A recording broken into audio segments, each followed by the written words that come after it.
മുത്തശ്ശി,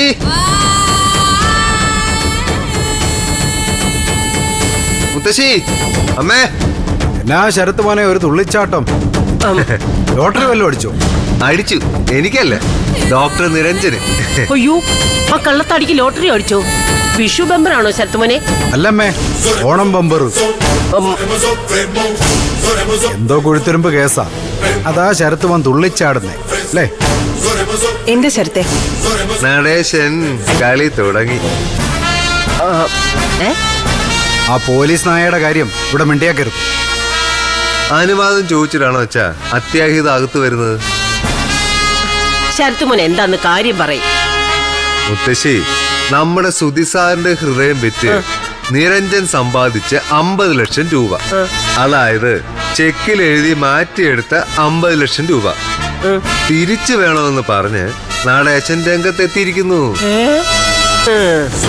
ഈ നടേശൻ എന്താ ഈ വിഷയത്തിൽ കാര്യം? പോലീസുകാർക്ക് എന്താ ഈ വിഷയത്തിൽ കാര്യം എന്ന് ചോദിക്കരുത്. തോന്നക്കൽ പഞ്ചായത്തിലെ ഓരോ അരിയും അവര് പെറുക്കിയെടുക്കും. സിദ്ധാർത്ഥന്റെ കാശെന്ന് പറഞ്ഞ ആരുടെ കാശ? ചന്ദ്രലേക്ക് അവകാശപ്പെട്ട കാശ്. അത് പലിശ സഹിതം പിടിച്ചെടുക്കാൻ നടേശൻ പോലീസിന് അറിയാം. അടിയോടെ റിക്കവറി. ഡോക്ടറെ അടി ആധാരം ഉൾപ്പെടെ ഇങ്ങ് എഴുതിയെടുക്കും. പിന്നെ നടേശനാണല്ലോ ലോകം ഭരിക്കുന്ന പോലീസ്, ലോക പോലീസ്. ഭരിക്കേണ്ടവൻ ഭരിക്കുക തന്നെ ചെയ്യുവച്ച. കണ്ടു കളി മാറാൻ പോകുന്നത്. നിരഞ്ജന്റെ പുതിയ ക്ലിനിക്കും നടക്കത്തില്ല, ഒന്നും നടക്കത്തില്ല. ഒരു പാവം മനുഷ്യന്റെ ജീവൻ വിറ്റവനെ ദൈവം വെറുതെ വിടുവോ? ഇല്ല. കർമ്മഫലം.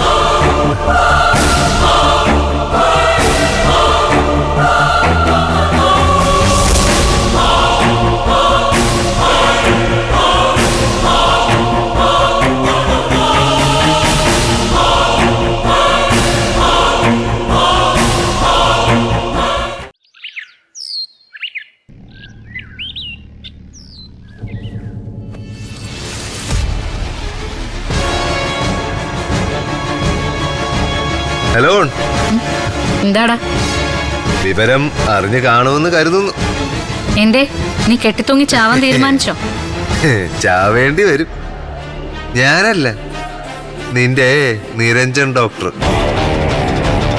സിദ്ധാർത്ഥന്റെ 50 ലക്ഷത്തിന്റെ കേസേ. കൂട്ടുപ്രതികൾക്കും നടേശൻ പോലീസിന്റെ വക സമൻസ് വന്നേക്കാം. അയ്യോ, ഞാനങ്ങ് ഭയന്നു പോയി കേട്ടോ. നീയും നിന്റെ അമ്മയും കൂടി അഡ്വക്കേറ്റ് ചന്ദ്രലേഖയും അവളുടെ അച്ഛൻ പോലീസിനെയും കൂട്ടി പുതിയ സിൻഡിക്കേറ്റ് ഉണ്ടാക്കിയതൊക്കെ എനിക്കറിയാടാ. അതേടി, നിന്നെയും നിന്നോട് അടുപ്പമുള്ള എല്ലാരും തോപ്പിക്കാൻ ഞാൻ ഏതറ്റം വരെയും പോവും. പച്ചയ്ക്ക് കത്തിക്കും. ചുമ്മാ. എടാ മക്കളെ, കനലില് വീണ ഇരുമ്പ് ചാമ്പലാവത്തില്ല, ആയുധമായി മാറിയേ ചെയ്യും.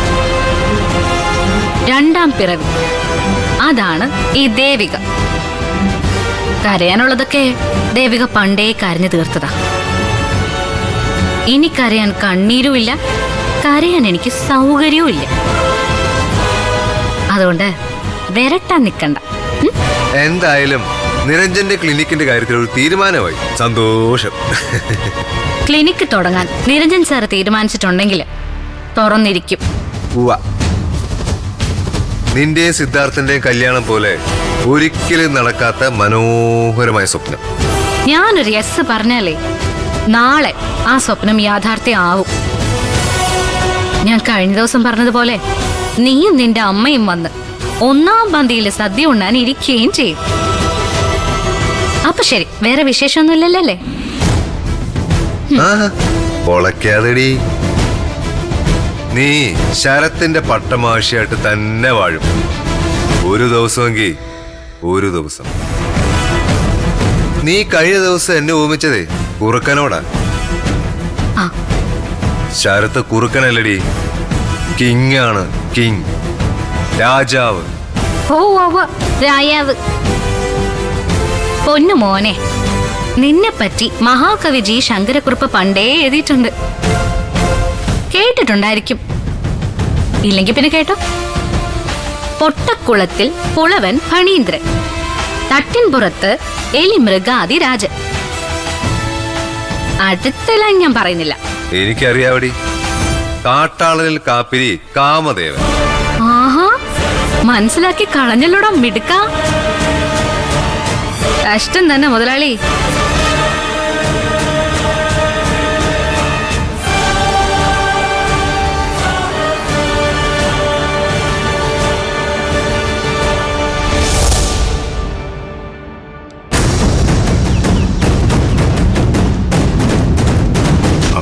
അക്ഷര, ഞാനൊന്ന് വിശാലിനെ കാണുന്നതിന് നീ ഇങ്ങനെ മുഖം വീർപ്പിക്കേണ്ട കാര്യമൊന്നുമില്ല.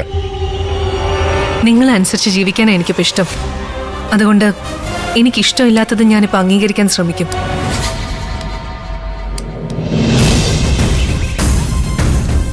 നിരഞ്ജൻ വിശാലിനെ കാണാൻ പോകുന്നു എന്ന് കേട്ടു.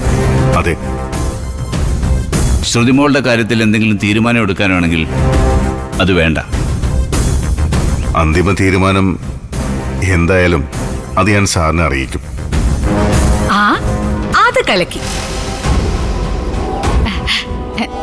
ഞാനും കൂടെ വരട്ടെ നിരഞ്ജന്റെ കൂടെ. അപ്പച്ചിയുടെ അംഗത്തുണയുടെ ആവശ്യമില്ല.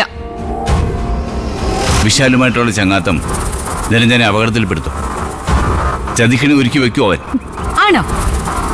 എന്തായാലും നിങ്ങളുടെ അത്രയും വലിയ ചതിയനല്ല. അല്ല, രാജാവിനും മന്ത്രിക്ക് ഇക്കാര്യത്തിൽ നല്ല പേടിയുണ്ടെന്ന് എനിക്കറിയാം.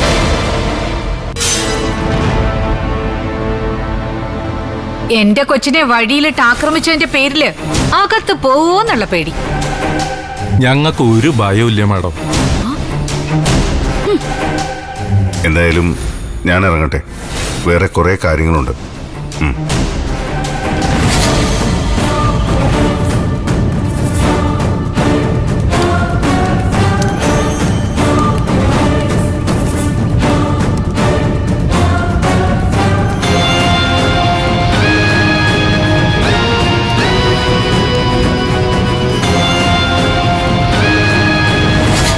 വിശാൽ, ഞാൻ എത്താറായി.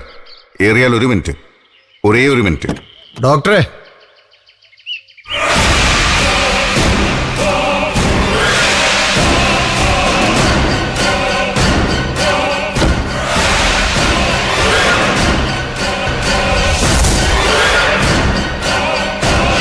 ഹലോ ഹലോ ഹലോ, എന്തുപറ്റി?